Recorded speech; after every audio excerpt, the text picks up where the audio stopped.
never slow up, no I don't take shit. I got no love for the fakeness. If you wanna play tough and wanna hate this, I'll always show up. I don't ever slow up, no I don't take shit. I got no love for the fakeness. If you wanna play tough and wanna hate this, I'll always show up and make a statement. I don't ever slow up, no I don't take shit. I got no love for the fakeness. If you wanna play tough and wanna hate this, I'll always show up and make a statement. Everything I do so instinctive and so passionate. Every word I move so descriptive like an adjective. I got a vendetta against people who patented being negative when you should be getting after it. I got facts over tracks, this and that. Spitting slow, spitting fast. I could roast, I could gas. Think I'm okay at last, but I don't know if that can erase all the past. And the pettiness, a reflection of the emptiness. Hilarious, you think you're worth my time, you're delirious. Mysterious, because you hide behind a fake exterior. Inferior, you know I'll always be a bit superior. Get off of me, this ain't no humble brag. I want you to hear words, you can say them back. I want you to feel free from the chains at last, and to believe in what you got, it was built to last, yeah. हाय आर्मीज, मैं हूँ आपकी host koala. आपको welcome BTS magic shop में। दोस्तों, आज story शुरू करने से पहले मैं आप सबसे कुछ बात करना चाहती हूँ, बहुत छोटा सा। बात यह है कि मुझे बहुत रिसेंटली एक कमेंट आया है कि इमॉर्टल लव सीज़न 1 में बहुत मज़ा आ रहा था, इमॉर्टल लव सीज़न 2 में ये डार्क लॉर्ड, लूसीफर, ये सारी चीज़ों को देखने में मज़ा नहीं आ रहा है।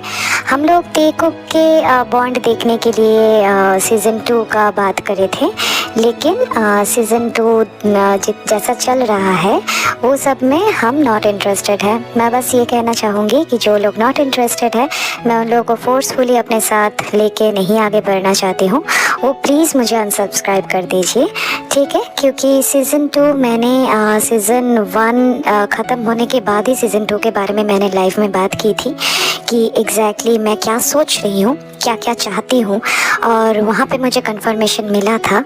सो दैट्स वाई मैंने सीज़न 2 बनाया, वरना मैं सीज़न 2 लाती भी नहीं। तो बात यह है कि मैं बस एक कंफर्मेशन तक पहुंची हूँ। मैं बस ये कहना चाहती हूँ कि जो लोग फोर्सफुली मेरे साथ हैं, नॉट इंटरेस्टेड पर्सन्स, वो मुझे अनसब्सक्राइब कर सकते हैं। सॉरी, मैं थोड़ा सा फंबल हो रही हूँ बिकॉज ऑफ मैं थोड़ी सी इमोशनल हूँ। और जो लोग मुझे शुरू से पसंद करते हैं, उन लोगों के लिए सीज़न 2 मैं कंप्लीट करूँगी, उसके बाद जाके कोई दूसरी स्टोरी स्टार्ट करूँगी। लेकिन हाँ, ये बात सच है कि नेक्स्ट टाइम से मैं इमॉर्टल लव जैसी कोई भी स्टोरी नहीं बनाऊँगी, फैंटेसी स्टोरी बनाऊंगी, लेकिन इतना लॉजिकल, इतना इंफॉर्मेटिव, इतना मैजिकल मुझे लगता है आप लोगों की ज़्यादा ज़रूरत नहीं है। आप लोग बस यहाँ पे तेकुक के रोमांस, यॉनमिन के रोमांस और नामजून के रोमांस देखने के लिए आते हैं। सो मैंने सोचा था कि सारे चैनल्स ये रोमांस के ऊपर ही FF बनाते हैं, तो मैंने सोचा कि थोड़ा अलग करते हैं। थोड़ा अलग के चक्कर में लोग मुझे गलत समझ रहे हैं। सो मैं ये नहीं चाहती कि आप सब मुझे गलत समझें, क्योंकि जो लोग इतने साल से मेरे साथ हैं, मैं उन लोगों को निराश नहीं कर सकती। सो दैट्स वाई मैंने सोच लिया है कि नेक्स्ट टाइम से मैं इमॉर्टल लव जैसी और कोई स्टोरी नहीं बनाऊंगी। इमॉर्टल लव ख़त्म होने तक आप लोगों को मुझे थोड़ा सा बर्दाश्त करना पड़ेगा। आई एम सॉरी, क्योंकि कोई भी स्टोरी को बीच में मैं नहीं छोड़ सकती, क्योंकि जो लोग इंटरेस्टेड होके देख रहे हैं उनके लिए ये अच्छा नहीं होगा। सो इसीलिए इमॉर्टल लव सीज़न 2 ख़त्म होने के बाद सीज़न 3 का आना तो मतलब नामुमकिन है। सीज़न 2 के बाद सीज़न 3 आएगा ही नहीं। तो सीज़न 2 के ख़त्म होने के बाद मैं ऐसी कोई स्टोरी नहीं बनाऊंगी जिस स्टोरी में आप लोगों को ऐसा लगे कि एक नया वर्ल्ड है, एक नई दुनिया है।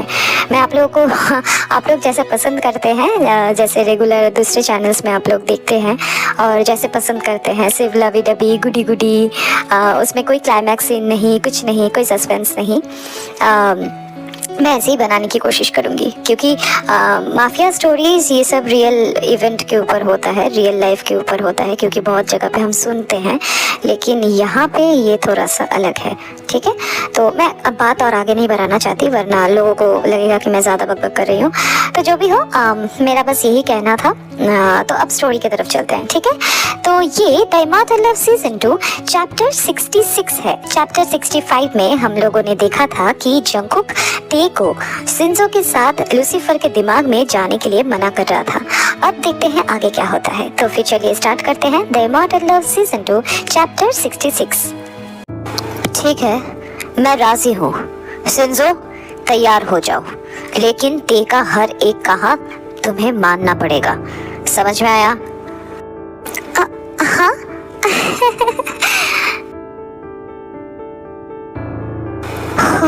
मुझे बहुत डर लग रहा है। अगर मुझसे सब कुछ ठीक से नहीं हुआ तो क्या होगा? हो जाएगा सब कुछ। वैसे सच कहूँ तो मुझे भी डर लग रहा है, लेकिन कोई नहीं, थोड़ा बहुत डरना अच्छा होता है ना? क्या मैं तुम दोनों के साथ जा सकती हूँ तुम्हारा साथ देने के लिए? नो जिमिना, तुम यहीं पे रुको। जंगू को देख रही हो ना, उसको संभालना सिर्फ शुगायोंग के बस की बात नहीं है। इसमें जंगकुक को और शुगायोंग को दोनों को तुम्हारी मदद की बहुत जरूरत होगी। हाँ, मुझे भी ऐसा ही लगता है। और ते सुनो, जब तुम्हें ऐसा लगे कि अब तुम इतना अंदर घुस गई हो कि बाहर आने में तकलीफ हो सकता है, तो प्लीज आगे मत जाना, ठीक है? कोई एक्स्ट्रा रिस्क नहीं लेना है। हम सब तुम्हारे लिए यहीं पे इंतजार करेंगे। प्लीज बेटा, एक्स्ट्रा रिस्क मत लेना। ओके मॉम, मैं समझ गई। शिंजो, चलो शुरू करते हैं। बेबी प्लीज अपना ध्यान रखना, ठीक है? तुम हो ना मेरे ध्यान रखने के लिए। मैं जल्दी वापस आ जाऊंगी। हाँ, वो तो मैं हूँ, बट अभी बी माई स्ट्रेंथ, ओके? अब लेट हो रहा है, हमें चलना चाहिए। शिंजो, चलो। हाँ चलिए, मैं तैयार हूँ।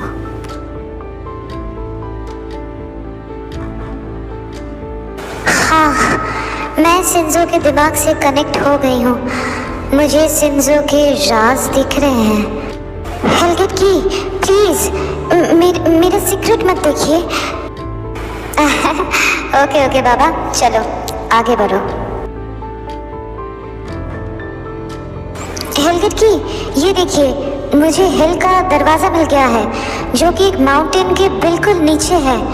चलो हम अंदर चलते हैं।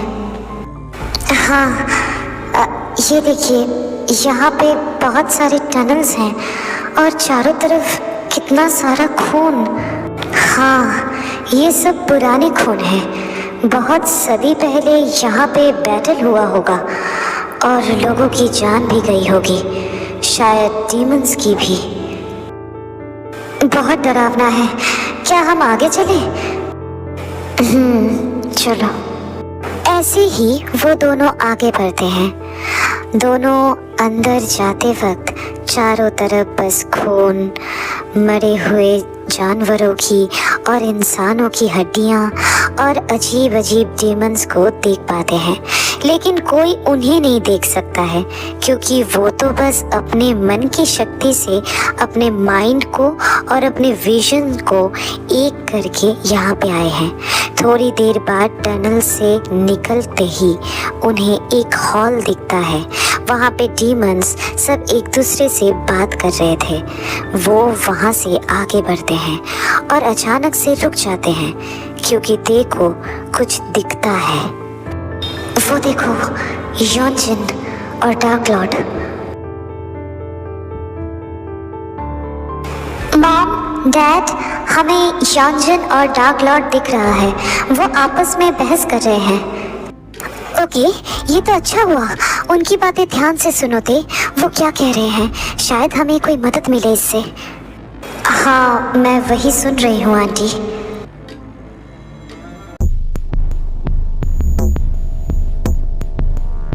ये पागलपन है डैड। वो लूसीफर उन सबको एकजुट करवा रहा है, देन बैटल के बाद वो हमें भूल जाएगा। आप ये बात समझ क्यों नहीं रहे हैं? तुम्हारा दिमाग खराब हो गया है योनजिन। तुम लॉर्ड के बारे में ऐसे नहीं कह सकते। भूलो मत, आज उनके वजह से ही तुम वापस आए हो, और वो भी इतनी शक्तिशाली बनके। डैड आप प्लीज मेरी बात सुनिए। वो अपने भाइयों को ही प्रायोरिटी देगा, ना ही हमें। बाद में हम दोनों ही फंस जाएंगे। पहले वो सरफिरा बाफोमेट, उसके बाद वो अजीब सा ममून जिसको बस अपनी ही पड़ी है, और अभी ये एस्मोडियस। हाँ, एस्मोडियस, हम तो इसे जानते तक नहीं है। वेल्स में क्या हो रहा है ये हमें पता तक नहीं है, लेकिन उनसे अगर कोई भी गलती हुआ तो उसका गुस्सा हम पे ही आके गिरेगा। बार बार ऐसा ही हो रहा है, आपको दिखाई नहीं दे रहा है? बैंडर मेंशन में वो दोनों अजीब भाई लड़ नहीं पाए तो उनका गुस्सा भी मुझे ही झेलना पड़ा ना। आखिर क्यों मैं बेकार में उनका गुस्सा झेलूं? अपना मुंह बंद करो, लॉर्ड सब संभाल लेंगे। क्या लॉर्ड? हाँ, उसको अपनी भाइयों की परी नहीं है डैड, वो हमें क्या संभालेगा? एक दूसरे को बस मारने का प्लान बनाते रहते हैं। आप प्लीज उन स्काई बेंडर्स को देखिए डैड, वो एक दूसरे के लिए अपनी जान दांव पे लगाते हैं और हम खुद के लिए एक दूसरे को मारते रहते हैं। नहीं डैड, मुझे ताकत से प्यार है, ये बात सच है, लेकिन उसके साथ साथ मुझे दूसरों के ऊपर टॉर्चर करना बिल्कुल भी पसंद नहीं है। आपके कहने पर ही मैंने उस रिवर साइड में कितना कुछ किया, लेकिन अभी भी उस वाटर लीडर को टॉर्चर करना मुझे अच्छा नहीं लग रहा है डैड। मैंने अपने हाथों से उस 5 साल के बच्चे को मार डाला, मुझे अच्छा नहीं लगता। What? योंजन, तुम कब से इतने भावुक बनने लगे? हाँ, तुम्हें तो वो पसंद था, खून खराबी, लोगों को परेशान करना, तो अब क्या हुआ? हाँ डैड, तब था, लेकिन अब नहीं अच्छा लगता है मुझे ये सब। मेरा दम घुटता है इसमें। सुनो, तुम्हारा बकवास सुनने के लिए मेरे पास वक्त नहीं है, तो अपना मुंह बंद रखो। डैड, आपने मुझे कभी समझा ही नहीं। मुझे भी ते की तरह कोई चाहिए था जो मुझसे प्यार करे, मेरी फिक्र करे, but at the end of the day मैं अकेला ही पड़ जाता हूँ। हाँ, ते, तुम इस मामले में बहुत लकी हो। सच में मुझे तुमसे बहुत जलन होती है। तुम बहुत लकी होते, बहुत ज्यादा। वो तो है योंजन, बट ये लाइफ तुमने ही चुना था। चलो शिंजो, आगे बढ़ते हैं। हाँ चलिए। उसके बाद वो और आगे बढ़ने लगते हैं। थोड़ी देर जाने के बाद उन्हें एक रूम दिखता है।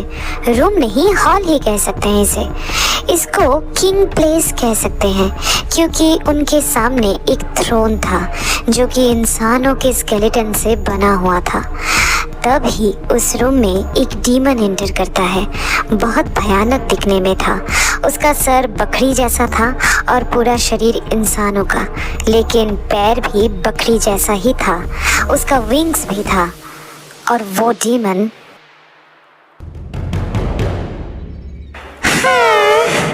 पता नहीं कब इस रूम में मेरा चोरी छिपे आना बंद होगा।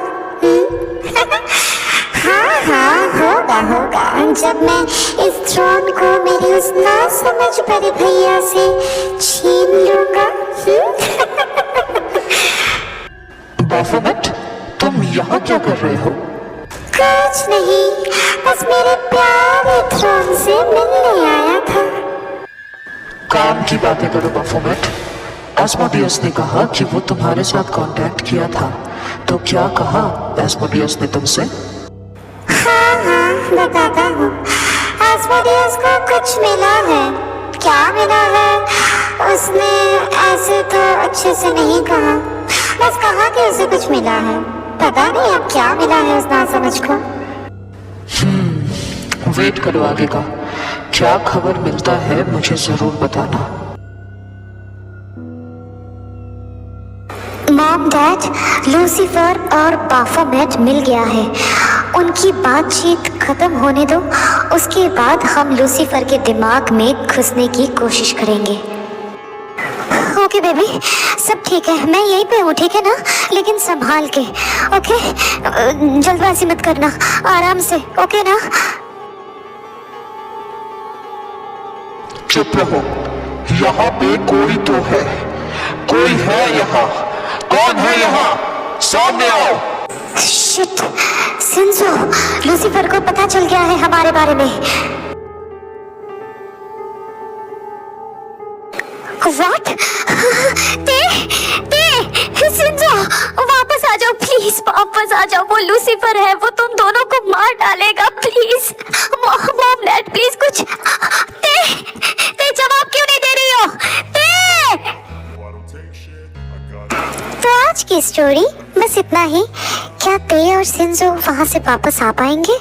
वो तो आने वाले चैप्टर्स में ही पता चलेगा, है ना।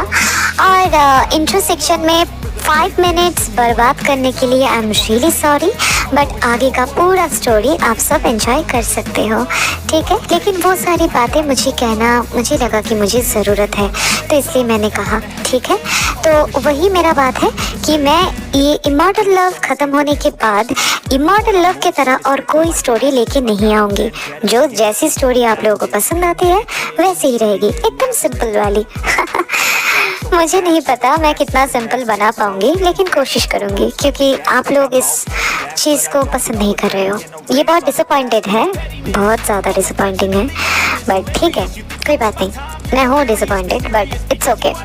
तो जो भी हो, अगर ये चैप्टर तुम लोग को अच्छी लगी है तो लाइक कर देना, अपना फेवरेट पार्ट कमेंट में बताना, और सब्सक्राइब करके अपने सारे आर्मीज फ्रेंड्स के साथ शेयर कर देना। और कोआला का आईजी अकाउंट का लिंक अबाउट सेक्शन में दिया हुआ है, प्लीज़ उसे भी जाके फॉलो कर लेना, ठीक है ना दोस्तों। तो फिर मैं मिलती हूँ नेक्स्ट चैप्टर के साथ, तब तक लव योरसेल्फ, थैंक यू, सरंगियो, bye bye guys, bye. I don't ever slow up, no I don't take shit, I got no love